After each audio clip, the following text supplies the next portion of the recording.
ఆవకాయ ఆంజనేయ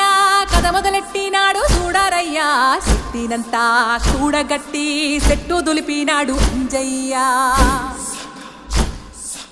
ఎర్ర ఛాయ కోతి అవతార వెంటమాయ కత్తి సేత పట్టకుండా కాయ కోసినాడు కపిలయ్య